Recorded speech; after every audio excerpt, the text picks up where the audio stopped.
Doop do do do do do do doop do. Do do do do do do do do. All right, let's just go ahead. Comment this. Yeah. All right. Well, welcome to my channel. My name is Emmy from Emmy Evolving. If this is your first time joining, hello. This is not your first time joining, welcome back. If you're watching me on YouTube, I had just commented a link that I wanted to pin so that you can join me where I can actually see your comments. I don't know where the hell the link went. I can't see nothing. Can't see my face, can't see your comments. But if you do want to join me, the link is in the description, so check it out. All right, guys. Hello, YouTube. How's everyone doing? I mean, the energy is ridiculously beautiful today. I feel ridiculously productive today. How are y'all feeling? Are you guys feeling good? Are you guys ready for next week? I mean,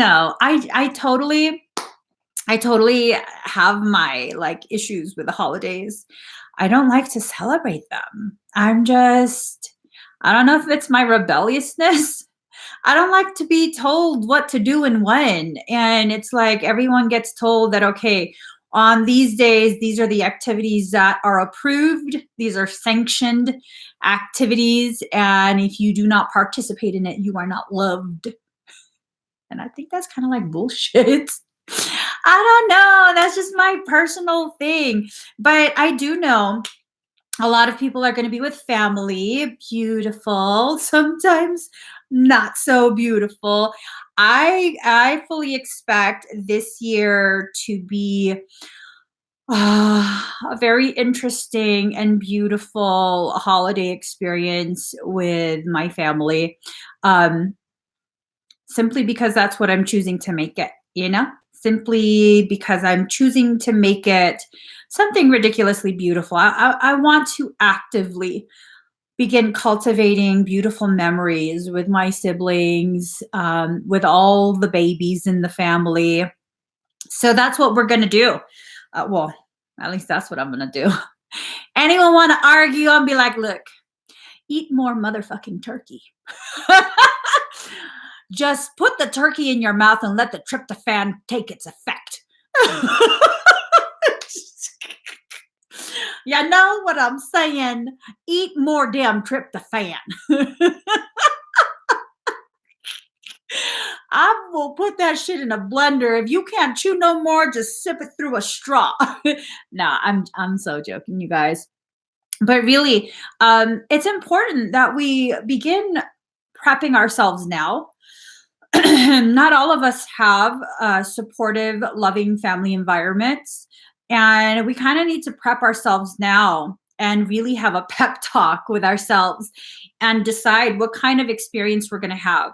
Because I find that when you do that, when you kind of tell yourself, you know what, ain't no one going to knock me down. No, I'm not going to participate in that. You're much more prepared for when people start saying stuff. And really, why are they saying stuff? It's very common that during family gatherings, you have at least one relative who just is keeping tabs on everyone and just has all these wonderful constructive criticism to give. And I'm trying to see the positivity. Yeah, it could be constructive criticism if you allow it to be. It depends on how you let yourself receive it. So we have the holidays. I think Mercury retrograde should be getting his drunk ass out the drunk tank. He's supposed to be going direct very soon, actually. I don't know which day. But he's supposed to be going direct. And then I know from what Unified Astrology, formerly Hybrid Astrology, has told me Mercury can still have that residual effect for an additional 2 weeks. Like, damn. You mean a mercurial hangover?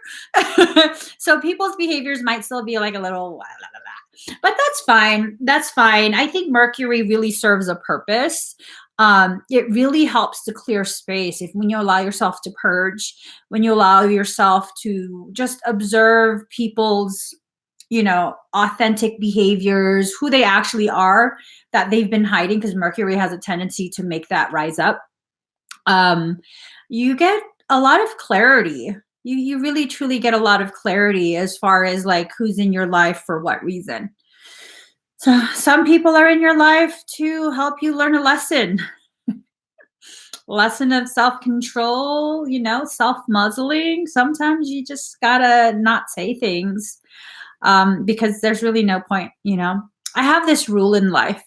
Um, if you're going to say something to explain yourself and prove that you're right or that your stance is more valid than someone else's, don't bother. Don't bother.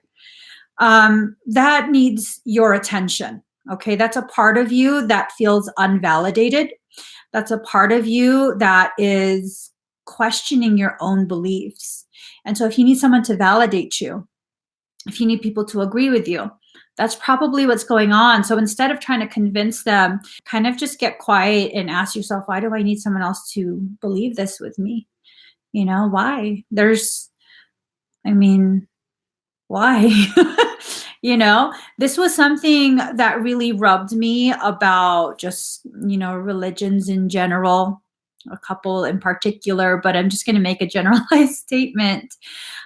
If you truly believe what your personal belief is the truth, is the way, why do you need everyone else to agree? Why do you have to point out everyone is wrong? Could you not do as Christ did if you believe in Christ and simply accept people as they are? Because, Christ he didn't hang out with the bourgeoisie. He didn't hang out with the people who were well accepted and exalted. Uh, the ones he hung out with were the dregs of society, the castaways, the hookers and the pimps. I couldn't help it. I will apologize for that. I could not help that. He hung out with the hookers and the pimps. No, let me just stop. But he really did hang out with those who were tossed aside by society. So if you kind of put that, overlay that on our society right now, the people that Jesus would be hanging out with are the very people that religions are saying are going to hell. The ones that need the most love are the ones who aren't getting it.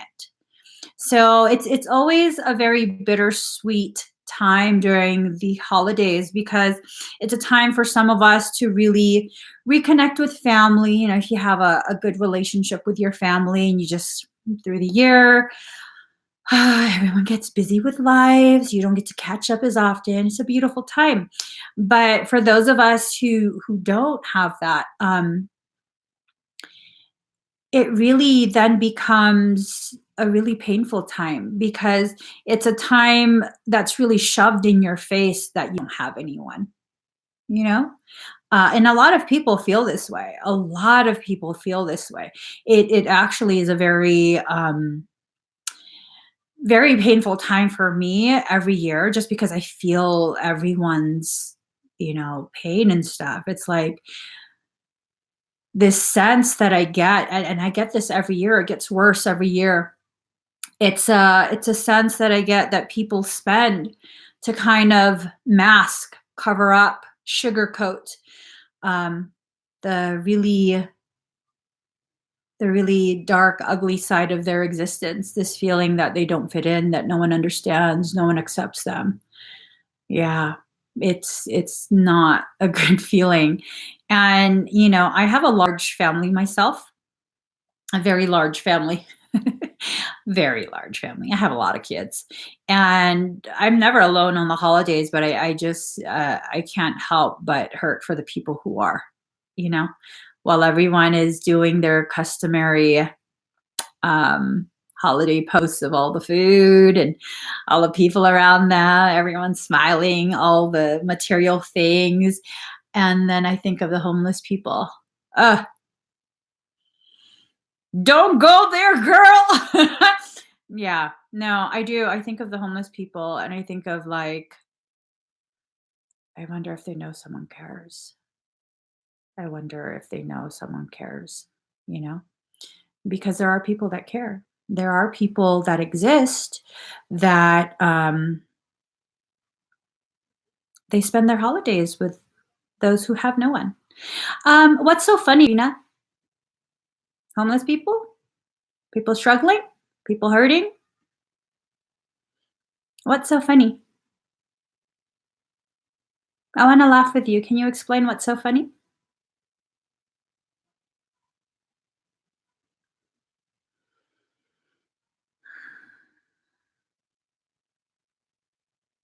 I mean, you got my attention. It's nice that you do what you can for them, but what is so funny?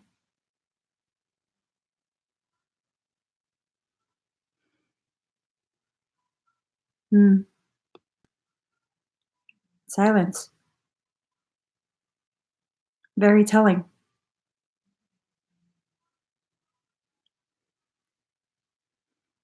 If you're not laughing at that, do tell me what you're laughing at. And it's not me that I feel offended over, you know? Um, it's the fact that I have such a soft spot for homeless people. Such a soft spot for them. So, but why can't she say it? So what took so long for you to explain that? It was a very direct question. Very direct. Maybe there's a lag, maybe it's Mercury retrograde, maybe it's a fact that although I'm able to joke around quite a bit, um, when it comes to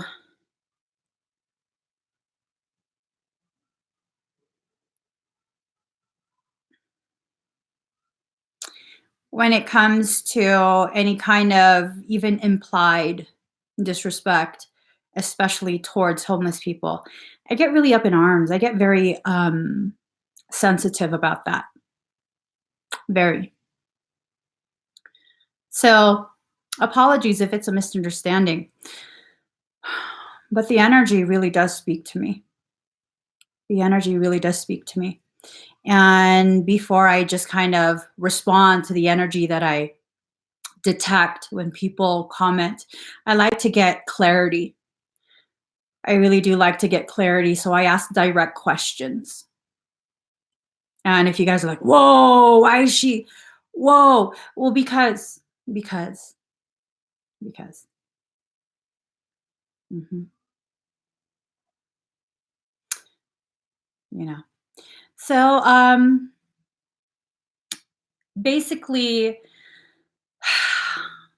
I just wanted to spend some time with you guys this morning without having to do readings. I just wanted to talk and share thoughts and give you guys an opportunity to really just interact with me, where I'm actually answering questions. We're just having conversation. Yeah, the homeless situation across the country has really gotten out of hand. Really, really gotten out of hand. And it's just saddening. It is. I can't talk about homeless people anymore. I can't because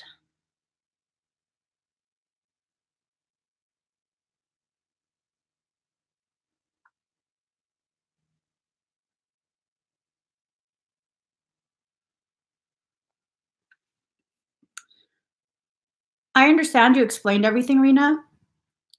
Something about your energy offends me right now, and I have to cultivate a space where I can continue to communicate with the rest of the people without having to try and remind myself not to return to that moment where something within your energy offended me. So I'm removing you. Nothing personal. This is something that I need to do for my own personal um, well being. Yeah, it's definitely something. Instead of me trying to fixate on don't cuss her out, don't cuss her out. It was a misunderstanding. It was a misunderstanding. Don't cuss her out. I just move forward. Yeah. So what do you guys want to talk about? What do you guys want to talk about? Um, I see Crystal says one reason I want to be rich so I can help. That's one of the reasons that because I'm so averse to fiat um false currency. I just, I've blocked my own abundance for most of my life because of it. I have such an aversion to money. It's ridiculous. And I'm learning not to push away my own financial abundance because of the fact that I'm not attached to the money. It's not a social thing for me. Like, I get no feeling of elevation. And so I have no reason to hold on to it. And as money comes in, I very readily disperse it through, the people who I know actually need it, not just prefer the assistance, but need it. And it's definitely not something that I advertise too much. I just I go by the feeling. uh when I see people, commenting on my live streams, um people message me, tell me their story. People just on the street. I'm notorious. Whenever I'm out, if I'm running errands, and my husband's notorious for this as well. Whenever either of us are running errands, whether it's separately or together, if we see someone that needs help and they really truly feel like they need help, we help them. You need groceries, we get you groceries. You need things for your babies, we get you things for your babies. And it's not something like, today I've helped blah, blah, blah number of people. And you have like, I know someone who has a spreadsheet who does an actual countdown, like keeps tabs on who they've helped, when, how much. And I'm like, I mean, if that's what you need to keep your thoughts organized, I don't want to knock you for that. But personally, for me, my personal stance, and my personal stance only applies to me. You do what you need to do to keep your mind straight and focused on what you're here to do. But for me personally, if you can remember how many people you've helped, you haven't helped enough. You haven't helped enough. If you're keeping tabs on how much you've given, if you can still keep track of the dollar amount that you've given, you haven't given enough. You know, live in such a way where it's just who you are. You don't keep tabs of how many times you say hello to people. That's just who you are. You say hello. When you see someone, you greet them. When a stranger looks at you, you smile. And that's kind of how I see my life as someone who gives. Uh, and I don't know, maybe I'm wrong, maybe I'm not wrong, because there's times where drama pops up, and very often I don't want to see. I don't want to see the bad in people. I don't know if it's the Pisces in me, but I just don't want to see the bad in people. I want to focus on the potentiality that I see within them and encourage them to choose for themselves to reach that potentiality.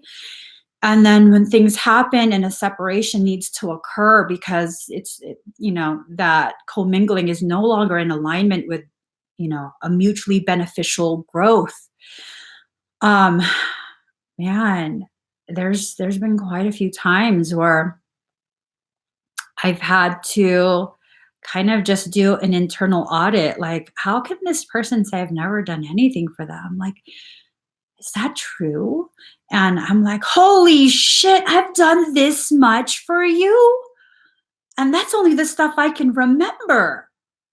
Wow. And then it makes me feel, momentarily, it makes me feel somewhat bitter. Like, you user ass, why? What? Why did I let this happen?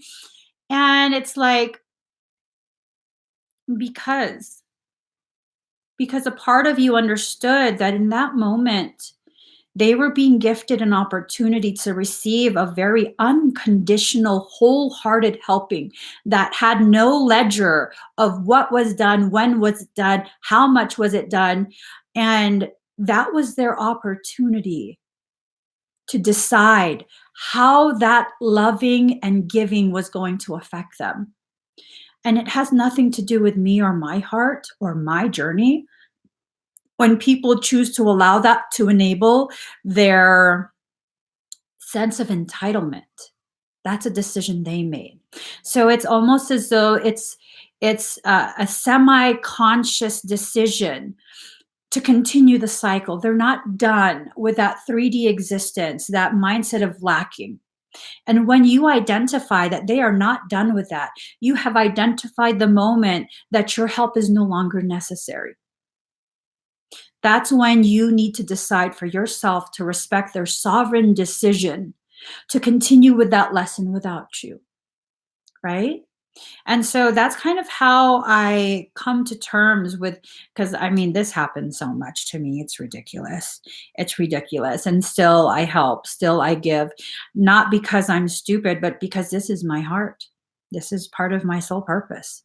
This is why abundance flows to me so easily, so I can send more out. That's it, you know? Am I gonna take it personal that, this person felt like they could use me? No, because I created that. I co-created that dynamic. I invited you into my world. I invited you to access my abundance. And because this is my spiritual house, I am responsible for what dwells in it. So if people who are not in alignment with my truth, my energy, my purpose are dwelling within my house, whose responsibility is it to make sure that those people are shown the way out? And showing the way out doesn't always have to be something that's confrontational. It doesn't always have to be something that's like aggressive and angry and, oh, we got to block. No, sometimes it's as easy as, I'm sorry, I can't. And usually, what ends up happening if someone has grown so accustomed to you saying yes, and it's really enabled them to really amplify their entitlement issues. The moment you say no, they're out. You're evil, you're selfish, you're greedy, you don't do anything for anyone, and they're out. Let them show themselves out, you know? It's like when people crash a party, they're there for the free food. Well, all the food's gone. Why are you still here? If they can't feed on you, they'll look for someone else to feed on. All you have to do is open your hand and let them go. And usually they'll go. And right, thank you, Maud. No is a complete sentence, and it does not require a why unless you feel like saying why. Unless you feel like saying why. This was one of the hardest lessons that I had to learn. The no is a sentence. That's it. Just no. How can I heal trauma? Oh, wow. Wow, that's very traumatic.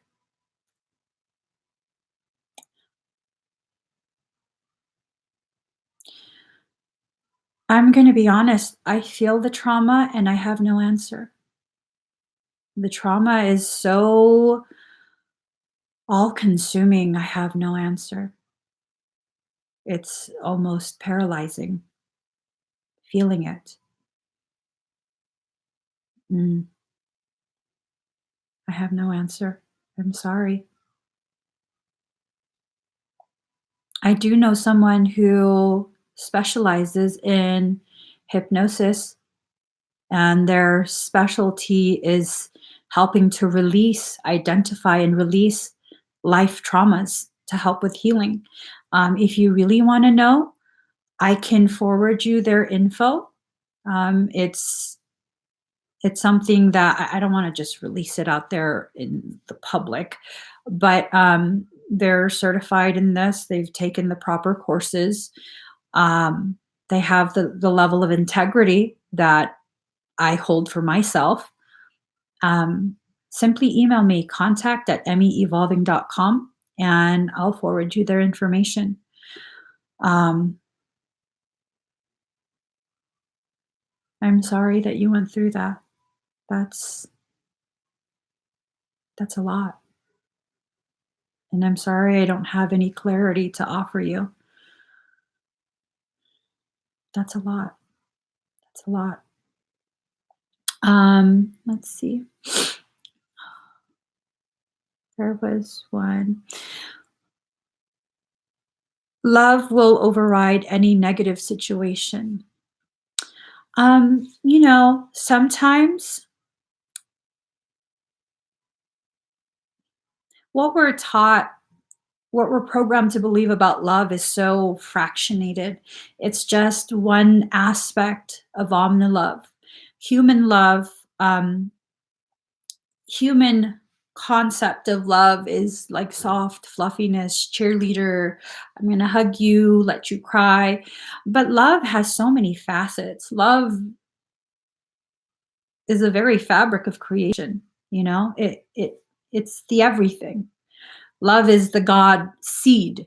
And as we say that, we have to understand God has the ability, the omnipotent presence has the ability to take any shape or form, have any face.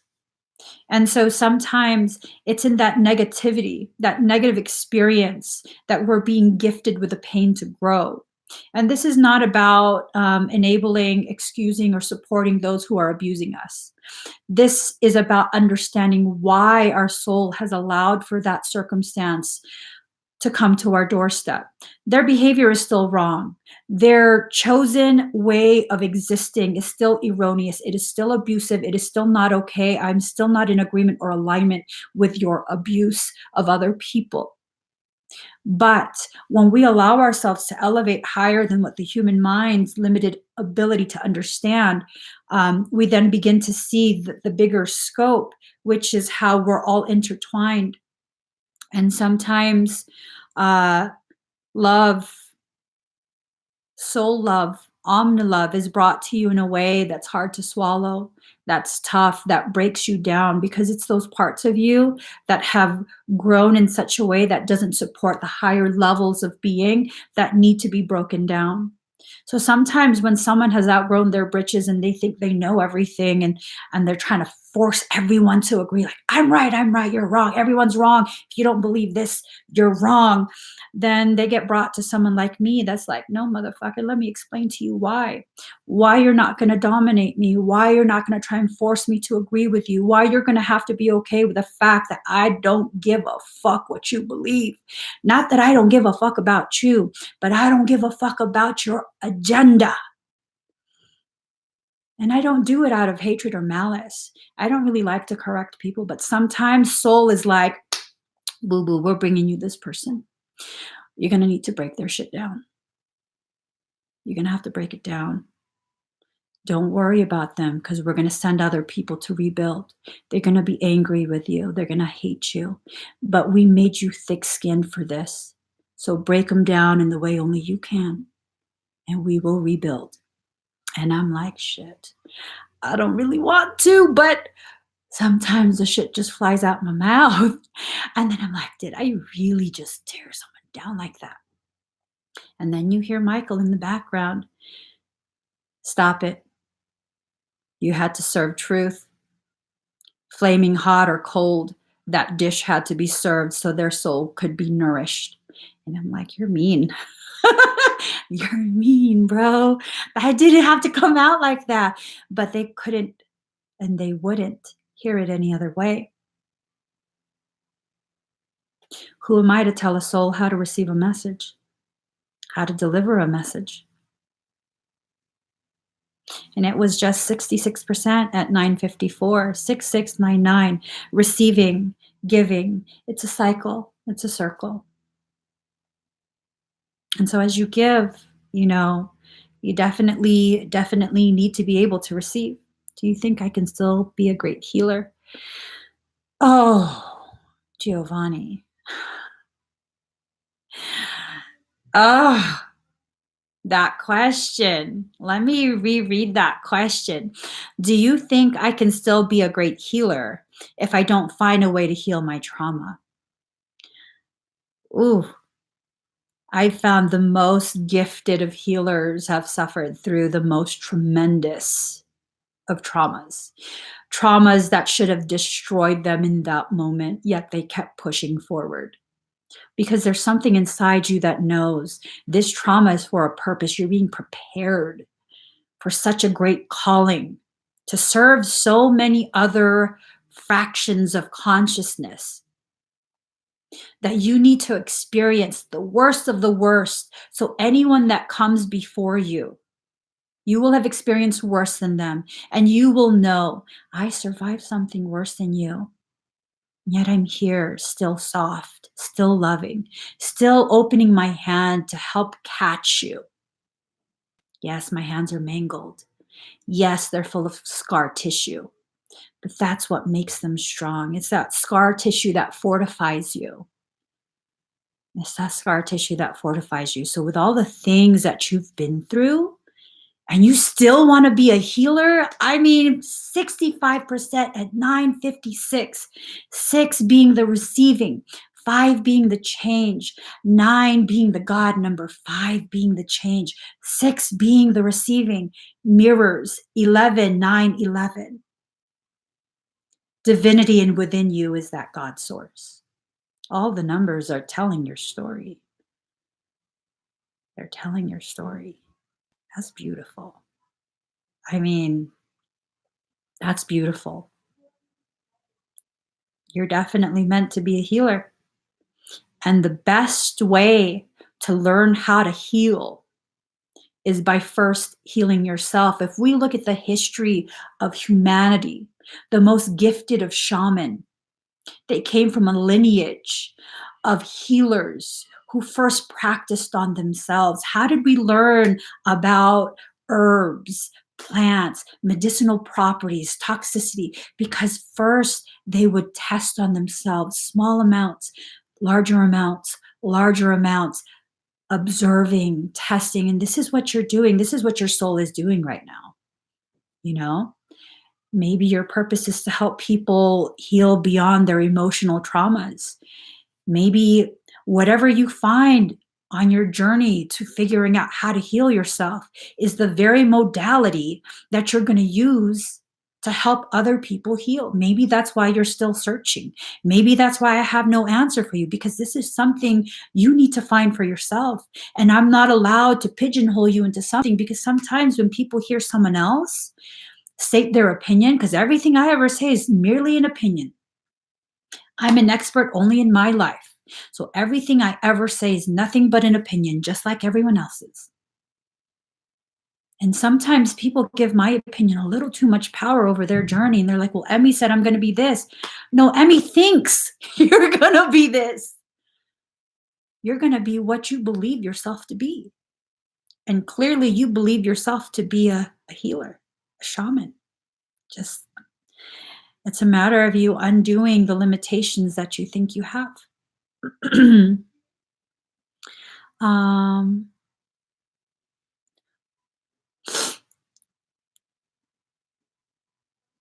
let's see. Am I doing any workshop? Charlie, you asking the questions, girl. I was considering a few different options. Um, I was considering a few different options. I want to see how it sits with my soul, because everything I do, I don't want it to feel rushed. I don't want it to feel forced. I want it to go in flow with my ability and willingness to share of myself and my journey. And this is a process for me, guys. I'm actually a really private person, really ridiculously private. Is why I joke around a lot to deflect a lot of the attention to something else. See how I did that right there? And people don't even notice this. And you're like, ooh, they don't know. I completely side skirt the question. So to answer you, direct question deserves a direct answer. Yes, I am seriously considering a few different things. The two major projects are certification in my energetic system, meaning and it's going to be multiple levels where I'm certifying that you've learned enough of my system and have mastered it so that you can begin offering it as a service, an energetic service, to supplement what you're already doing. I also was considering doing a workshop for a spirit-based business, how to open one up and do so in a way that really preserves your integrity and allows you to continue growing your spiritual self in alignment with, receiving monetary funds for what you're doing. Because one of the things that I really really notice, and it breaks my heart every time I see it, and I know I'm not going to stop seeing it, I'm not going to stop seeing it, um, is when people begin this journey of a spirit based business and their integrity is beautiful. Their morals are beautiful. Everything is in alignment, and some of the money starts coming in, and all of a sudden, it's this ravenous, like, I'm like, what happened to you? What happened? Where did your integrity go? Where did the purity of your intent go? And now you're struggling. Now that monetary abundance is being cut off because you've created blockages, you're no longer in alignment. And as the blockages begin to expand and grow because you're feeling now desperate to make more money, you've lost focus. And then it just goes downhill from there. It goes downhill from there. It's almost like this sense of they're willing to sell their soul for a little bit of fame, that 15 minutes, you know? I'm not interested in being famous. I'm not interested in being rich. I'm interested in helping other people who have comparable gifts, comparable levels of integrity, to allow their gifts to gift them with financial stability so they can go ahead and begin focusing more on growing their gifts, really expanding their repertoire, and allowing that abundance to come in, not because they want it and need it, but because as you take care of other people, your soul takes care of you. That's how I see it. That's how I see it. How could you sell your soul? Oh, you'll be surprised. You'll be surprised. You'd be surprised. For every vice that exists within a human vessel, there is a parasite that has specialized in the exploitation of that vice. That's my specialty, parasitic extraction. And that's why I know this. That's why I've hated money. That's why I'm like, no, I don't ever want to be rich. I don't ever want to be famous. I don't want to be breached. I don't. I don't want to be that. And I think that's the very thing that keeps me understanding, although not everyone can do what I can do, although not everyone can reach the levels or the depth of my work, I'm no more special than anyone else. I'm shoulder to shoulder with you guys. I'm very different, but we're all different from each other. We're all unique in our own way. We all serve our own purpose. There's no need for me to compete or compare. I'm different. Even in the group of weirdos, I'm fucking different. I'm weird. I've never fit in. I'm just saying, I do have a story to share with you guys from this morning. So I go to the gym looking thrashed. I live my life looking thrashed. I go live looking thrashed. I just really don't care. And it's not for a lack of, care for myself or, my appearance. It's just kind of, aesthetics are not my priority. So I go to the gym this morning. Hair is greasy as fuck, okay? Wait up in a bun, put on my beanie. I'm working out. I haven't been able to fully work out for a few weeks. I'm like, I'm really hitting the gym hard. And this couple that always comes to the gym, there's a couple people that rub me in a filthy way. I just get like, "Ugh, take it out on the weights, girl. Don't look at them." But so this couple, they work out same time I do. And usually the female, she has her little outfits on, which I would say she has beautiful taste. Very, it's not like slutty or anything like that. She has beautiful taste. She has a beautiful figure. She works hard. Show it up and whatever, do your thing, girl. You look good. And then the man, the other person in that relationship, the man, he looks like he's fit too. They make a beautiful couple. And, I see she prances around and I see her look at me often. I kind of just mind my own business. I think she's trying to see if I'm noticing how much more fit she is than I am. I mean, yeah, you are. You're absolutely more fit. I'm in a fluffy phase. I'm bulking to build muscle and I'm in a fluffy phase. No worries. Well, this morning, me and my fluffy phase, I was wearing my jammies. So I wear my jammies. I got some stretchy pants on. I got my fucking hiking boots on because I can't be bothered to put on my damn gym shoes. Looking a hot ass mess with a beanie that was like half off. I was looking fucking so greasy. And I was just like, whatever, you look good today, boo. you know? And I'm doing my squats. I'm holding my dumbbell in front of me and doing my squats. And I think she wanted, to show off.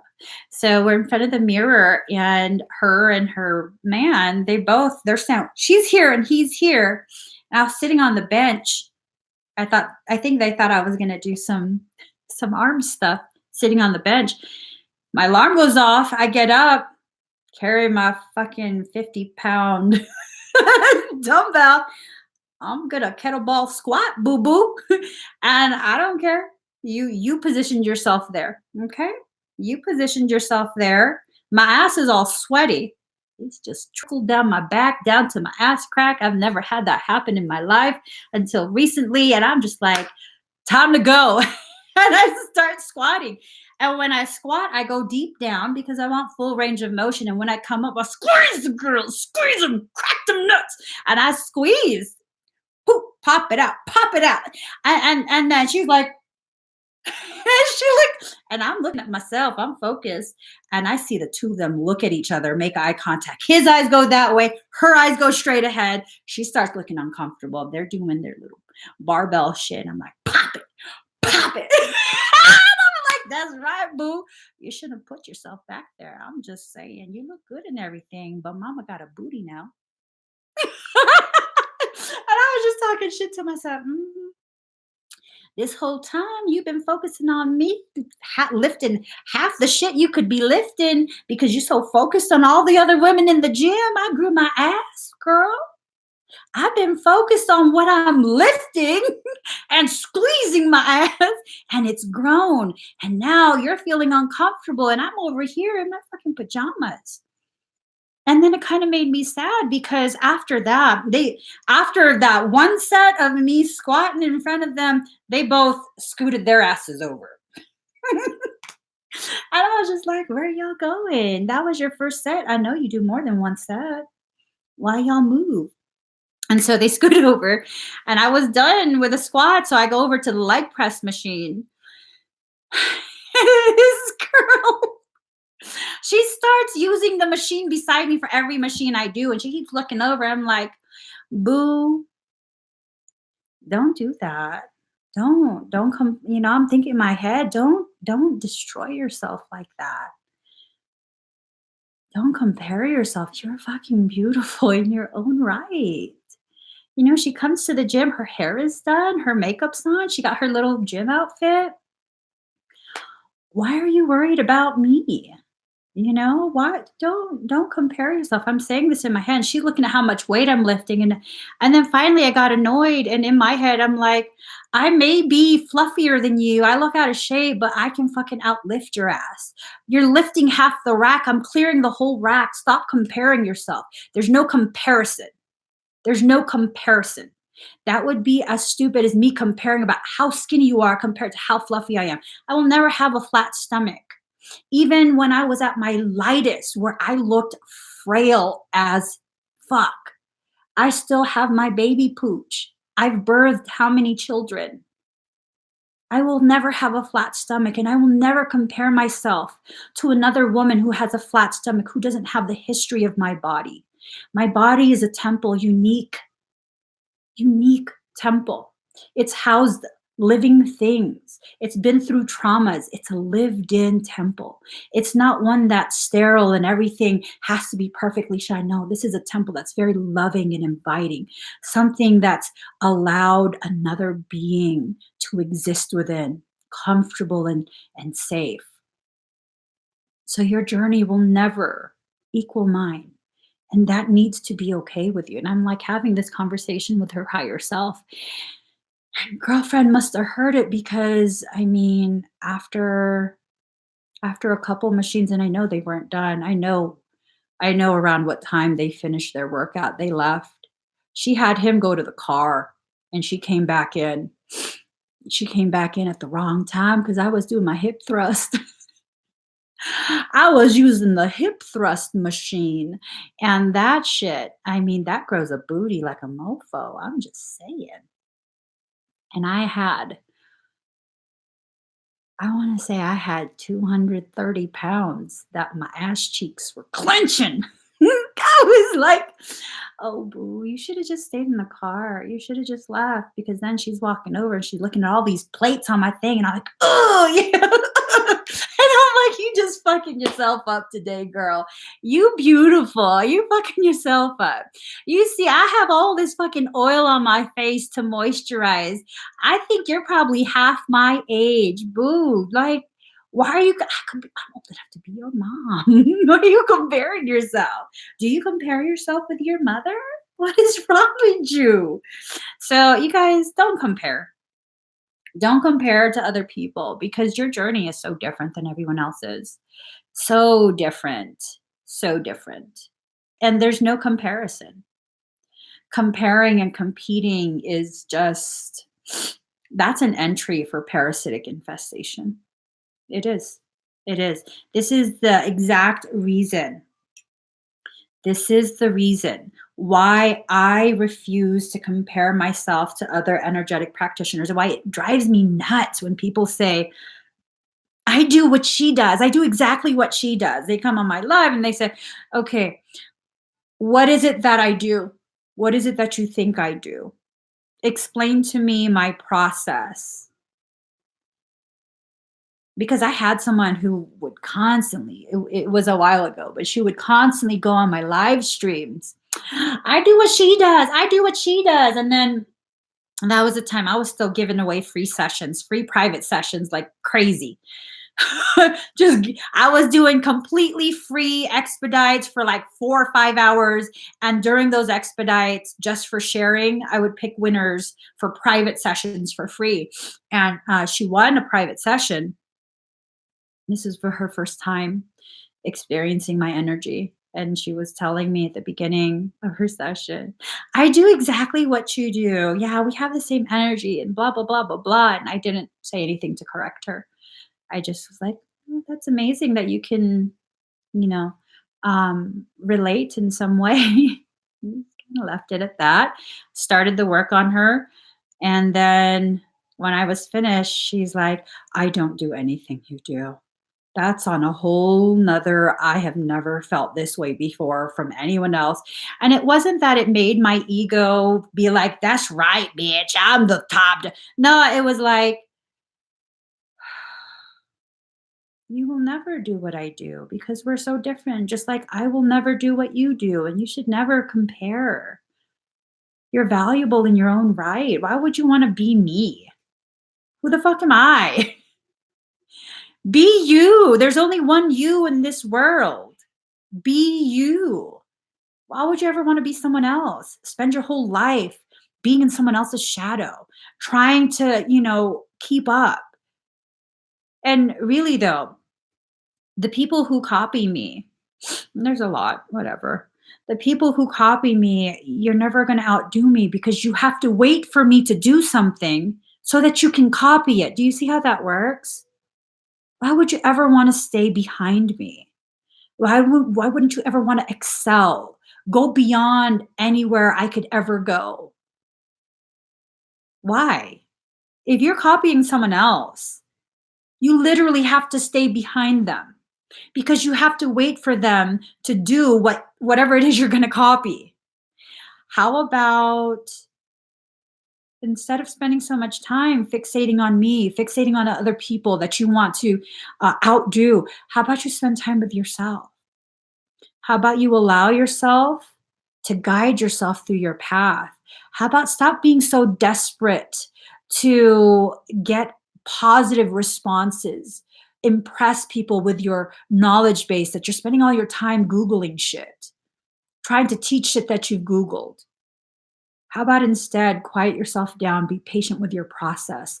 When you are mentally and emotionally mature enough, your higher self will open the doors to your Akashic records and you will have lifetime after lifetime of mastery at your fingertips.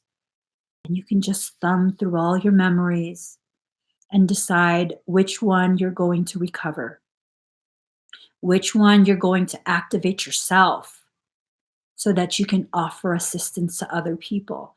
I mean, like, damn, for real, for real. There are people that exist that are like that. Let's go watch Emmy's live stream. Let's see what she's talking about. Okay, let's Google the shit out of that. Let's Google the shit out of that. We'll call it something else and we'll make a lot of money. It's like, I mean, I'm not opposed to you making money. Shit, we all got to pay to exist. That was never the problem. We all have to pay to exist, you guys. That was never the problem. There is more than enough fake money. This shit's fake, anyways. There's more than enough fake money to go around to buy more crap that we don't need. But wow, what kind of riches, true riches, tangible spiritual wealth are you keeping hidden behind a vault because you're too busy chasing after someone's shadow? That's some sad shit. That's some sad shit for real. It makes me real sad when people do that. I mean, I don't get annoyed when people try and emulate me. I just don't like being copied, period. Because it's like, who the fuck am I that you would need to copy me? Like, why are you so interested in my shit? Like, fuck. Be yourself. That's what offends me. But it really hurts me because it's like there's so much shit that you have hidden in a vault that other people could benefit from, shit that I can't do. But you're not tapping into that because you've convinced yourself you're not enough being who you are. That's some sad fucking shit. For real. That's some sad shit. Makes me real sad. People don't want to look into themselves. That's true. It's true. They're afraid of what they'll find and what they won't find because they use other people as a barometer of their worth, their success, everything. I've never fit in, so I don't have any benchmarks. I just don't. It's like, just do it. Just do it. Figure it out and do it. Everything that I know, I've taught myself. Everything that I know. Photography, I was a professional photographer for some time. Um, work's been published in international publications, lots of stuff. And I taught myself photography because I didn't have anyone in my life at that time to tell me that you can't do that. You have to take a class. You have to read a book. And I still don't know what the fuck the words are. I don't know the technicalities of photography. But you tell me what you want and I can make it. You let me access the vision in your mind and I can recreate that for you. I'll find the model, I'll do the makeup, I'll find the wardrobe, and I will position her in such a way that recreates the beauty that you see in your mind. And that's how you allow your gifts to provide for you. Some would say, like, photography is not a spiritual gift. Oh, yes, it is. Being able to manifest a visual, tangible visual representation of a spiritual image, that's a spiritual gift. Makeup artistry, that's a spiritual gift. Being able to bring forward the beauty that you see within someone else, hidden behind their insecurities, that's a gift. Most of my clients as a makeup artist, and sometimes they still email me, I'm like, I'm sorry, I don't do that anymore. Most of them, their response is, I cannot believe I look this way. I'm like, that's how I've always seen you. I was doing your makeup the first time I talked to you. I'm in my head. This is how you've always looked. Behind the insecurities, behind the need to follow trends, this is how you've always looked to me. And it's a beautiful thing to be able to just allow your spiritual gifts to come forward and provide for you. Allow them to provide a circumstance that will help another understand their level of um, avoidance of recognition of their own worth, their own beauty. That's just beautiful. That's beautiful. And I will say this, my reason for being a makeup artist for so long um, was a very selfish one because as an empath, I feel people's emotions so easily, so easily. And to feel that feeling when they see themselves for the first time, when they see with their own eyes what I've always seen in my heart, it's like, oh, that feels so good. That feels so good. And I hand them the mirror and I say, take a look. And I just stand there and smile, and they're like oohing and eyeing, and I'm like, "That's right. You're so fucking beautiful. That's right. That's you. That's you. That's right, girl. That's right. Oh my god. That's you. Let's take pictures now." It's a lot of us are so conditioned to compartmentalize and separate everything that it becomes difficult to understand why we do what we do, that it's okay to be selfish, to be about the self. When the selfishness is balanced, it's actually not unhealthy. It blesses other people too. As you allow yourself to be blessed, it then in turn blesses someone else, whoever's involved. Me doing makeup is a selfish act. I want to feel good.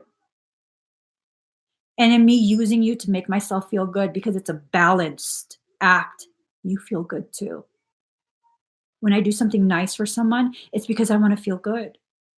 I want to feel good about myself. I want to remember that I can remain soft in such a hard world. And when I choose to do that, take a moment to be selfish and make myself feel good because it's a balanced selfishness. Someone else benefits. Let that sink in. Well, see, that's the thing. The concept of selfishness. It's about the self, right? It's about being absorbed in the self. But when you're able to balance, allow yourself to receive and give in the same measure, it becomes a selfishness that's balanced. And what we're talking about when we say selfish, the common definition for selfishness in society today is that you're just all about yourself. You're not giving of anything. You're just taking, taking, taking. And that's, I don't know. I don't have anything nice to say about it.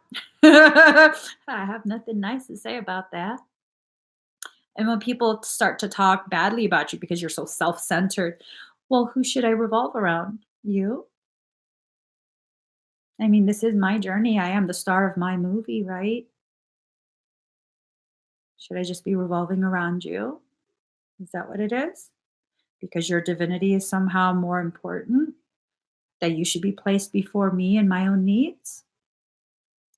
What if we're co stars? Can't we be co stars? Can I revolve around myself? And because of your proximity to my centeredness, I in turn will revolve around you too, as I revolve around myself. Couldn't it be something like that? I have always gave so much. People said that was my problem. It's true, Peaches. I'm sorry to be harsh. It's true. That's something that you decided. And just like you decided to give too much and not allow yourself to receive, you can now, with this realization, begin allowing yourself to receive. People say those things to you with the intention of like turning it around, because in that moment you're recognizing there's an imbalance and it's upsetting you. And regardless of their intention, the words should be allowed to be used as fuel for your rise in your inner under and overstanding of yourself and your soul. They say these things to try and get you to shut up, right? Just keep giving and be quiet. You did this, right? Well, guess what?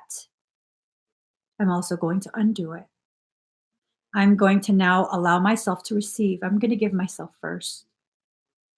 And I'm not going to stop giving other people, but I will stop giving to you because you've shown your face to me. And it's not someone or something that's in alignment with my growth. Thank you for your contribution to my inner under and overstanding of myself, but our time together is done. I'm not going to cycle this lesson back around. And it's very simple like that. Um,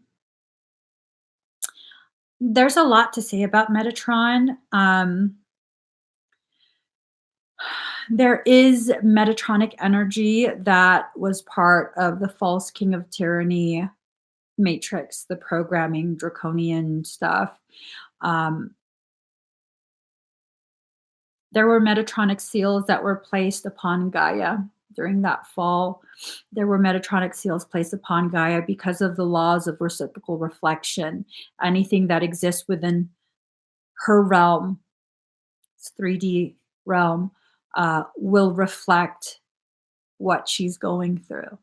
And so, as they place the seals to phase lock her into the third dimension, we then became phase locked as well.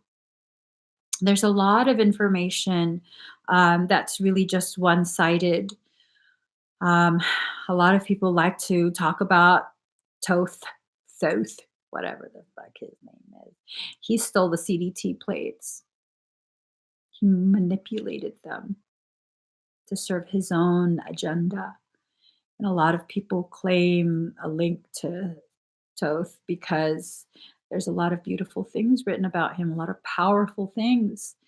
He did this, he did that, and um, know where you're getting your information from. I believe it was KRS-One that said, if you don't know the history of the person who wrote the book, you don't know exactly what it is you're reading. So, definitely take everything you read with a grain of salt, or a pound. Allow yourself to take in information, process it, parse through it. Only select as a part of your truth whatever truly resonates. If there's a part of it that resonates, another part doesn't make sense, you might want to reject the part that doesn't make sense until you can make sense of it, because you just really don't know what information you're getting. Even esoterica has been largely manipulated, largely manipulated. Yeah. Yes, Tracy, that's absolutely 100% correct. History is written by the winners. His story. Yeah. Um, Queen of Hearts, yes. For those who dig deeper and go down further into that rabbit hole, Thoth is associated in the work that was used to shackle humanity. I'm sorry, guys. Oh, I wanted to. This is going to blow your mind. Okay, I want to share some of this information, and then I got to get going. So people had their minds blown. I shared information about Lucifer. Now, Luciferianism and satanic worship are two different things. Let's not confuse them. Two different things, okay? So there's this ongoing storyline about how Lucifer led the rebellion. He, was responsible for all the bad in this world, and then I had shared that, based off of some of the memories that I've had, um, poor Lucifer got a bad rap. It wasn't really him. He was used as the scapegoat. And then someone in the audience knew exactly what I was talking about. And they were like, Azazel. And, you know, someone else comments after the live, they left a comment and they were talking about Satan, right? That it's not Lucifer that's, responsible for all the suffering in this world. It's Satan. Because a lot of people don't realize Satan and Lucifer are two different beings. They're two different. And if you look at ancient texts, you'll see that some ancient cultures often referred to Azazel as Shaitan. What's that sound like?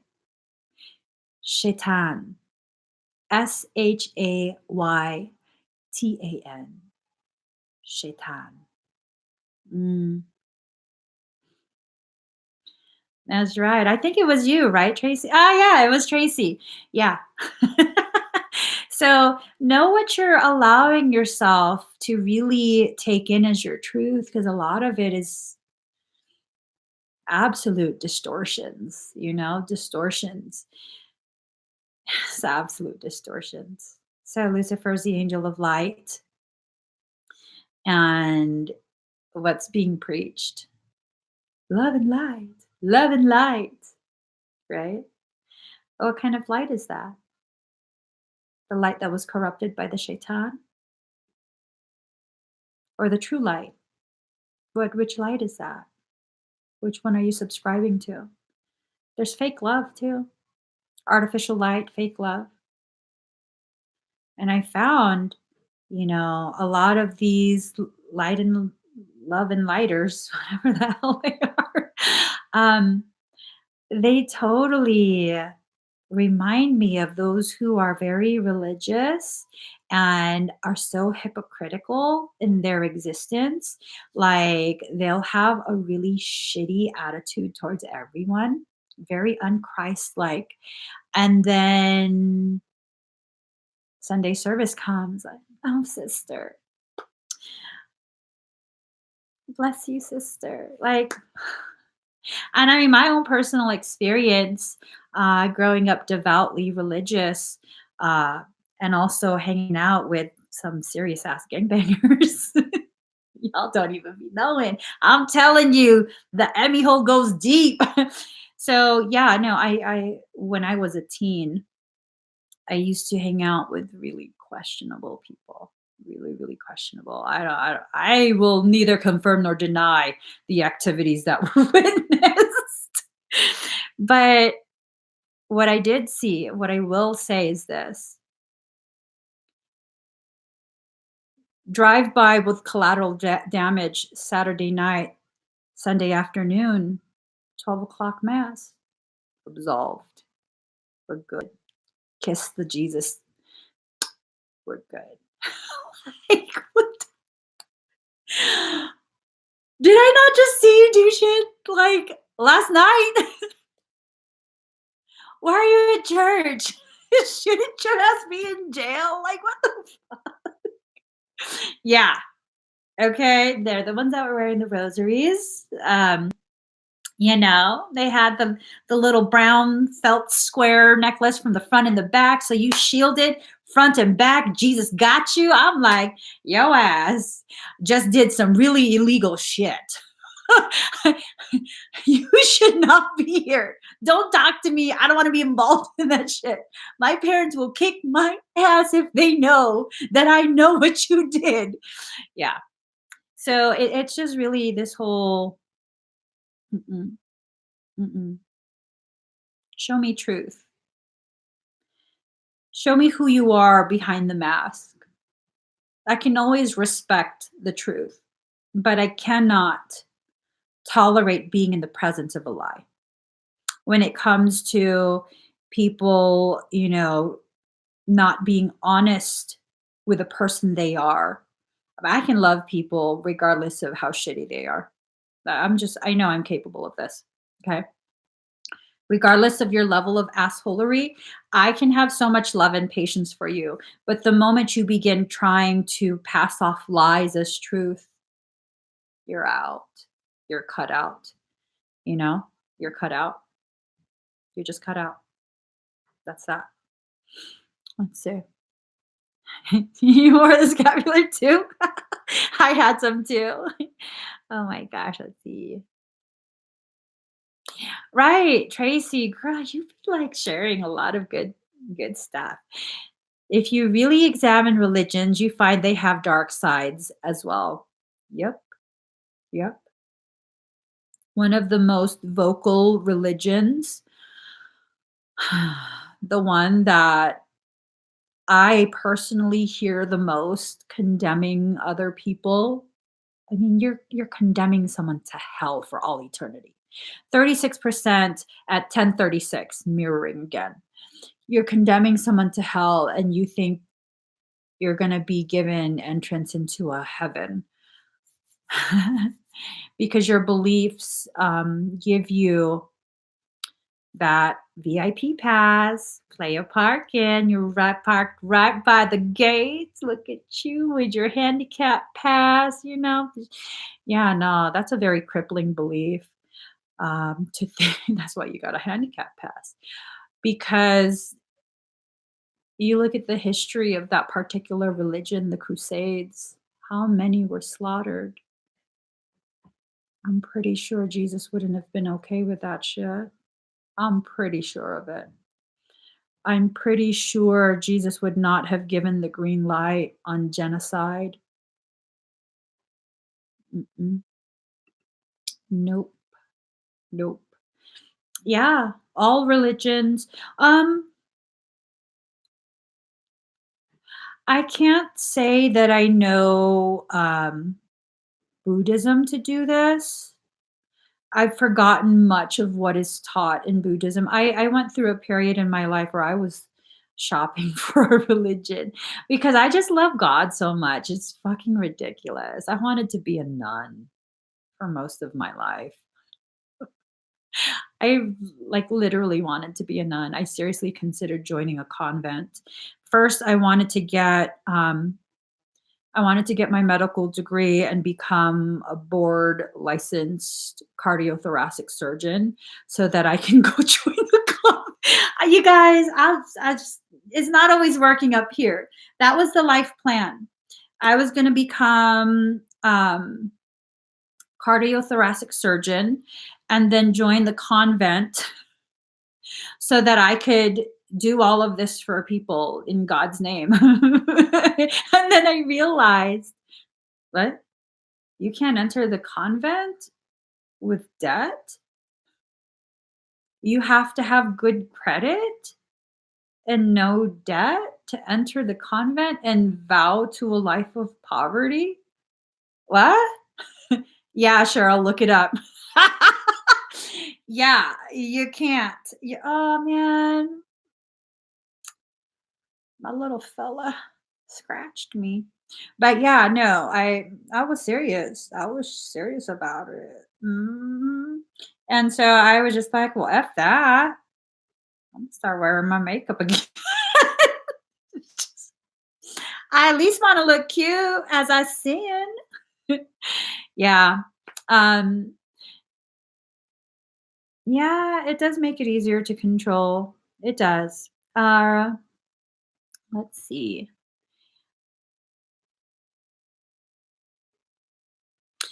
Yeah, Peaches, I love that. Thank you for sharing that. She says, I like the fact that I have learned different now to take responsibility of my actions to heal and not to think it goes away just praying. That's one of the things that used to like really irritate me because my mother was so devoutly religious. It's just, oh, I used to get like real mouthy whenever she'd say this. She would say things like, I would be like, well, I have this issue going on, so I need to do this, this, and this um, to stabilize the circumstance because I'm all about like, I'm gonna take care of my shit. And she was like, you just don't pray enough. That's why you're being punished. You don't pray enough. I'm sorry. I am sorry that I realized I was given two hands and 2 feet to walk my little ass to wherever I need to go and use my little hands to do whatever the fuck I need to do to fix this shit I created for myself. And then she'd be like, are you saying you don't need God? I was like, Mama, God gave me the hands. I didn't make it my damn self. And she'd get so mad. She'd get so mad. I was like, one time I did ask her, what do you believe? And she got offended. She looked at me and she starts reciting the Apostles' Creed, which, as a Catholic, you are taught those are the core tenets of the religion. This is what we believe. I believe in God, the Father Almighty, creator of heaven and earth. You got to memorize that shit. Okay. This is what I was told because I went to Catholic school from kindergarten all the way and graduated through high school in a Catholic school. And my eighth grade teacher, I still remember her telling me this. Push your glasses up. Well, if they ask you, the audacity. That's what she said. I gotta recreate this shit. Because her glasses were so heavy, they kept falling. The audacity. When they ask you, you repeat the Apostles' Creed. Those are the core beliefs of our religion. Our faith states, she's spitting everywhere. I believe in one God, the Father Almighty, creator of heaven and earth. I was like, is that what we believe? Just like, what just happened here? So years later, I asked my mom, what does she actually believe? And she starts with that. And I'm like, no, but what do you believe? And she goes, I pray. I said, well, what are you praying to? She goes, I was like, I'm just asking, what are you praying to? I'm not saying you're praying to the devil. What are you praying to when you pray? And she knows this is all loaded shit. Everything I say to her is loaded. So, and she goes, I don't know. I don't read the Bible. I said, well, then what do you know what you're praying to? How do you know? What if you're praying to the devil? You don't know. And she goes, isn't it enough that I pray what my mom taught me to pray? She taught me to pray this. And I said, well, what if she was wrong? Just, my mom said, I'm going to slap you. Okay, but first tell me, what if she was wrong?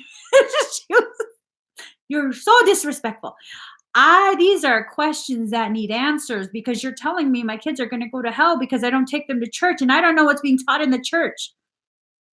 And then she was totally like, take them to church. And I was like, Mom, do you believe in cannibalism? She goes, no, that's evil. I'm like, do you not hear what they're saying in church? You're drinking the blood of Christ and eating the body. And she's like, no.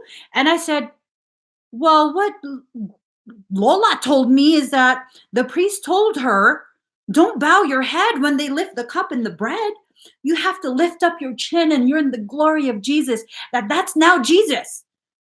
And you have to lift your my grandma, she's hella small. You lift your face. The glory of the Lord.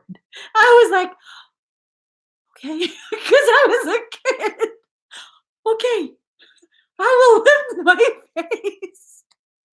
And then that shit freaked me out for a few years because I was like, is it really the blood in the body?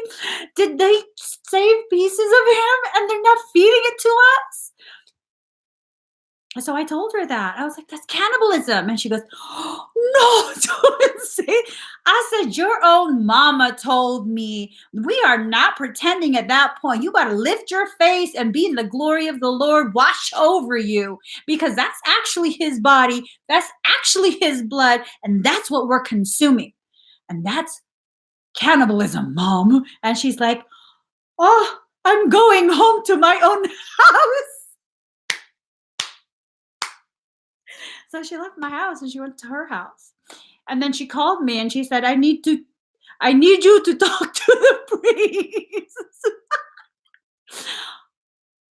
I'm just asking questions. This is why I was not in danger, but I was in trouble at school a lot because I want to know if God knows everything and God is my father. Why am I calling you my brother in Christ, father, and confessing to you what God should already know? Shouldn't God know that I'm sorry, that I had a little bit of a brain fart? I didn't mean to do that, but I didn't follow the string all the way through, and so I'm sorry. But why do I have to tell you? Why do I have to call you father though? And I used to get in trouble for that shit. Like, why? No, you can't be a representative of God. That's too much energy and power to put in one human being. Well, what about the other person that works the next shift? Does God exit you and then go into them? How does that work? They just couldn't. I'm just saying they just couldn't deal with me. They couldn't deal with me.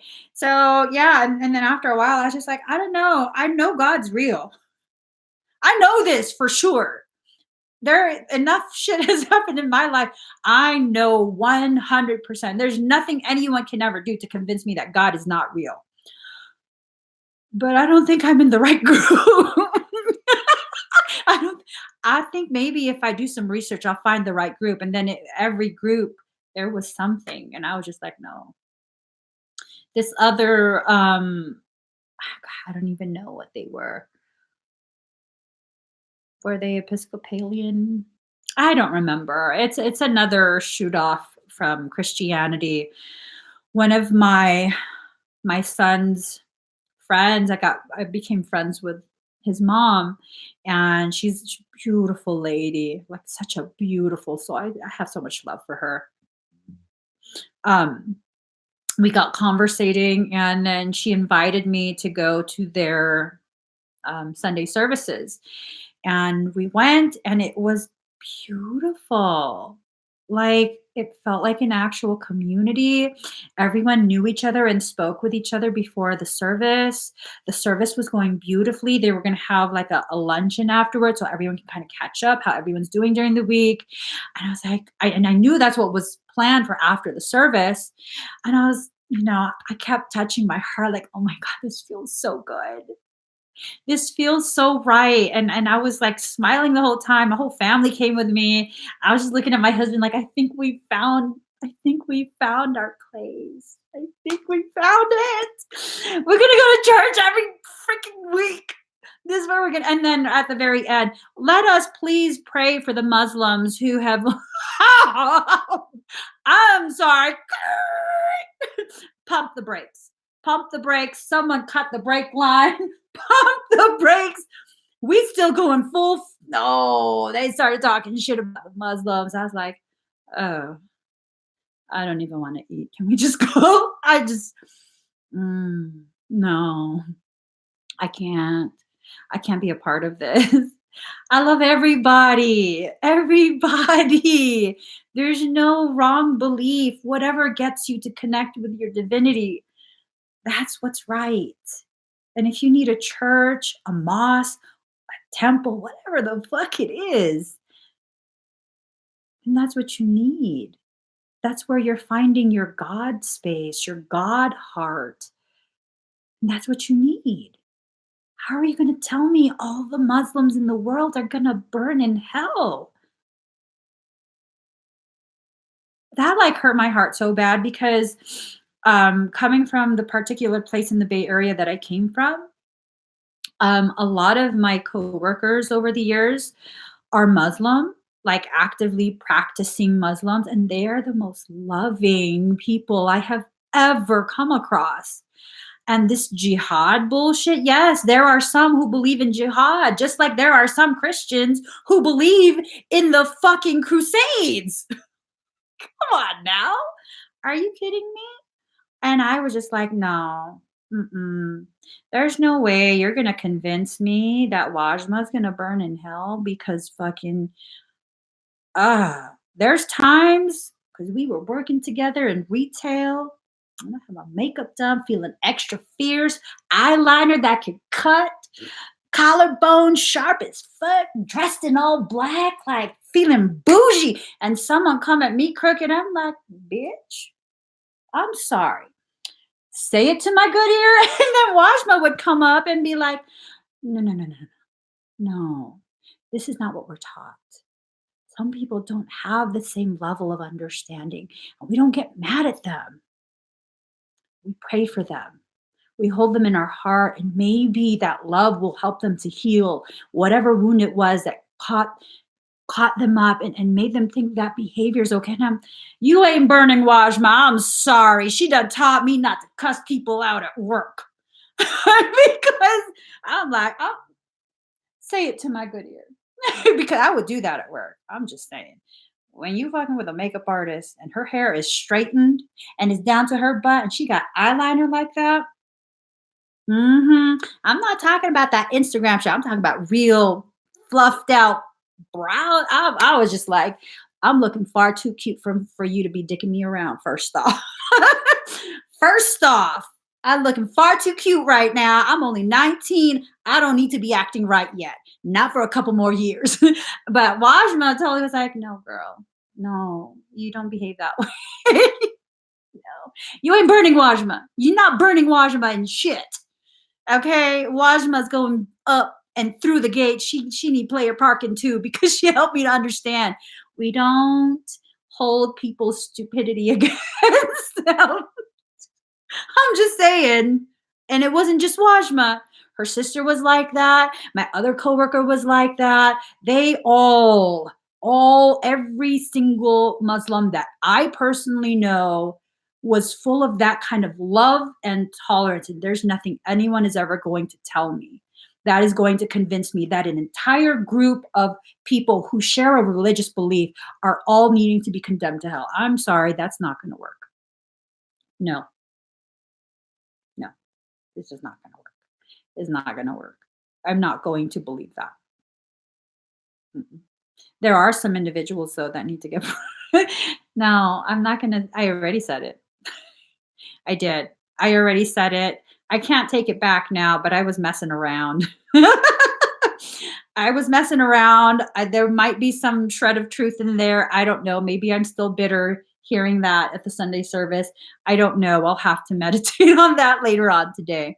But I just realized, you guys, I'm going to let you guys go. This was such an amazing, amazing talk.